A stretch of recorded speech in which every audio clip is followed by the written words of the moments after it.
Don't eat my notes. There's a couple things about having a sawmill. It's a lot like other pieces of equipment that it requires some support equipment. Mine, when you're loading logs onto it, you either can push them up a ramp with the cant hooks, which is very slow going. It's hard work. You can cut maybe one log an hour doing that.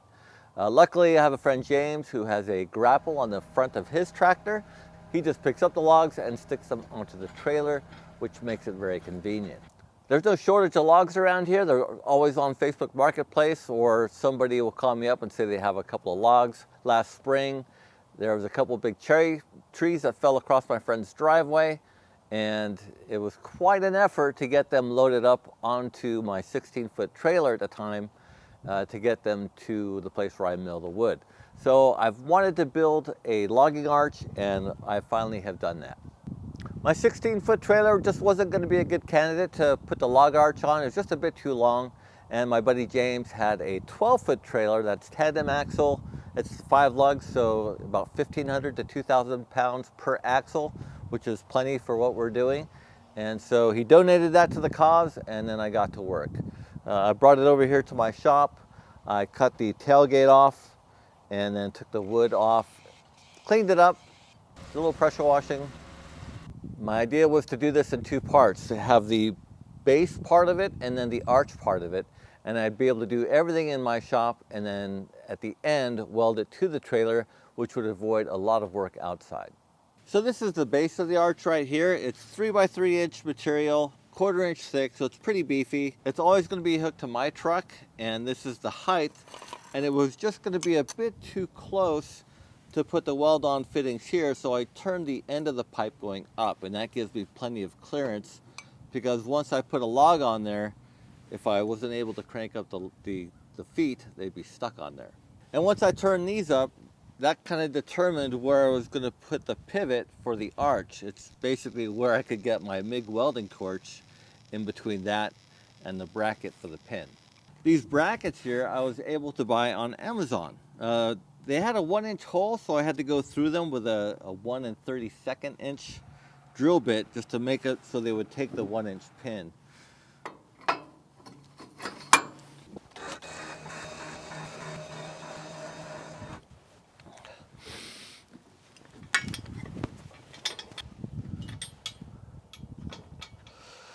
So the arch material is 2 inch by 3 inch by 3/16 thick.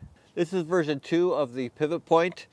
This has remained the same, but the first version, I put a hole here with a hole saw that received a bit of this 1.5 inch diameter tubing. And the problem was that when the arch went over, there'd be clearance issues between here and the angle iron that holds down the planks.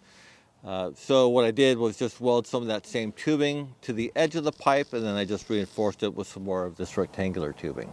I cut everything in my shop to 22.5 degrees, which gave me 45, and then I did a program on V-carve, which I used for my CNC, to make these gussets, and my local steel supplier was able to cut them out on their plasma table.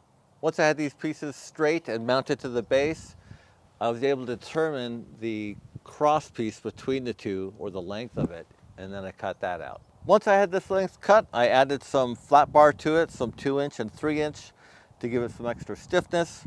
I had some chain hooks, weld-on chain hooks. I added here for picking up the logs, and then I have some D-rings here, also weld-on, that I added there.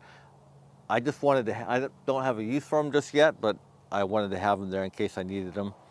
The pad eye here is just the same as the pivot points, but I welded 2 of them together to give me 1 inch of material here, and then I've got a 3/4 inch hook that the winch attaches to.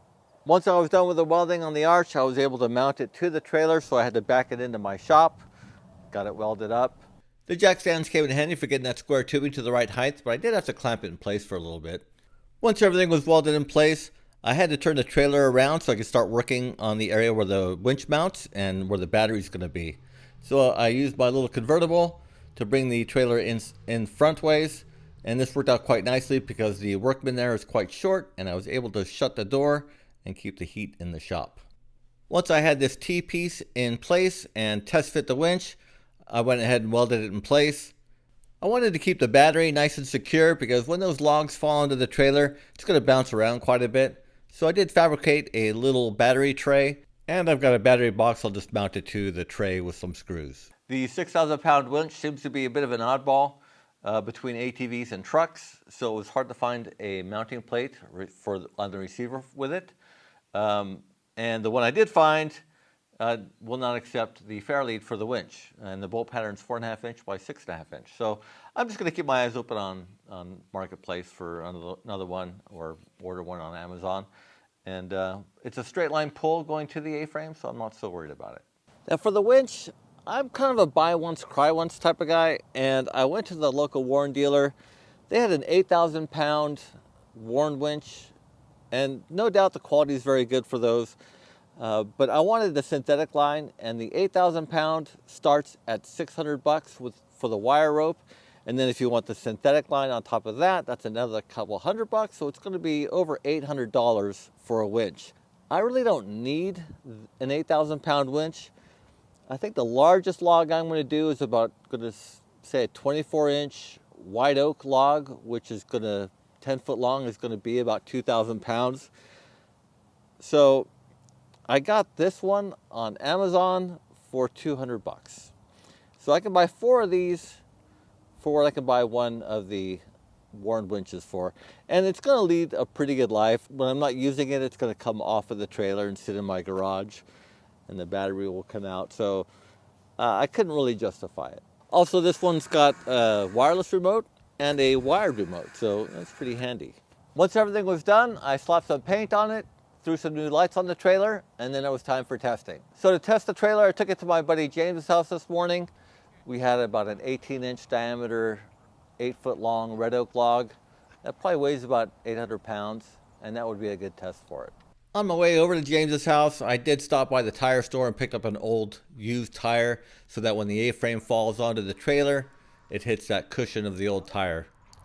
Once I got the log chain around the log and hooked up to the A-frame or the log arch, it worked really well. It didn't strain at all to pick it up, so I'm quite happy with it. It's plenty strong enough. I have a tendency to overkill everything, and there's like a mile's worth of MIG wire on this arch. I stopped it right here, so a little bit of weight on there is good, but I also just paused it so I could take a picture for the thumbnail for the video. At the moment, I just have a couple of straps and the chain, but I'll end up getting like a snatch block and just some more stuff so I can maybe recover some logs from awkward areas.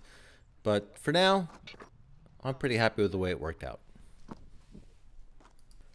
And I think this is fairly typical of how this trailer is going to work. Once I get the log onto the trailer, I'll bring it over to James's house. He'll take it off with his little grapple on his tractor, and then we'll end up sawing it with my sawmill.